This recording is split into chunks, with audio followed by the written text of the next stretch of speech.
So good morning to all. So today in this video we will be discussing about radiological image which can be asked in the future examination. As you all must be knowing that genitourinary and abdominal x-rays are frequently asked in the recent NEET PG and the FMGE examinations, also NECT examinations.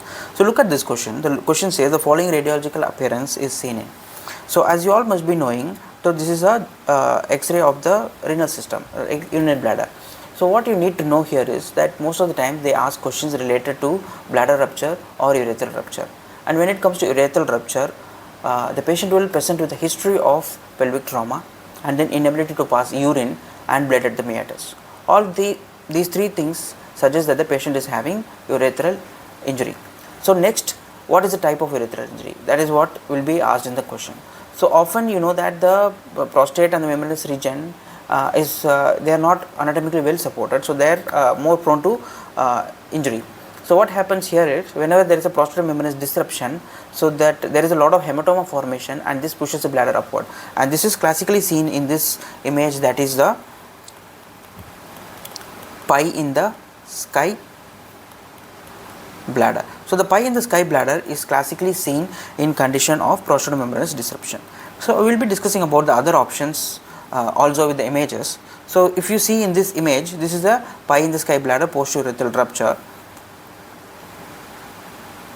and there is an abrupt cutoff, that also you need to know.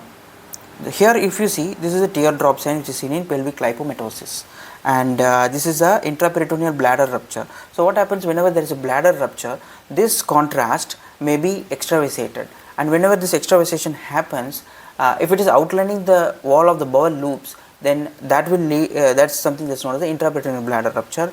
And whenever if this contrast that is leaking, extravasating, if it is like a smoke or a flame or gas, so then that is the extraperitoneal bladder rupture. So we will discuss about the bladder rupture detail in another class. So this is a recent question which was asked, that is a cobra head sign or the spring onion sign which is seen in ureterocele. So here I have summarized a lot of named signs which can be asked in the future examinations. So cobra head sign they have asked, that is a ureterocele, and then you have the J-shaped ureter that is seen in the retrocavernal ureter, and bubble appearance is seen in multicystic dysplastic kidney, fetal skull sign which is seen in urinary bladder cystosomiasis, teardrop bladder is seen in pelvic lipomatosis, and keyhole sign is seen in posterior urethral valve, and fish hook ureter is seen in BPH, and pie in the sky bladder is seen in posterior urethral valve. So these are some concepts which have been asked in the recent examination. Thank you.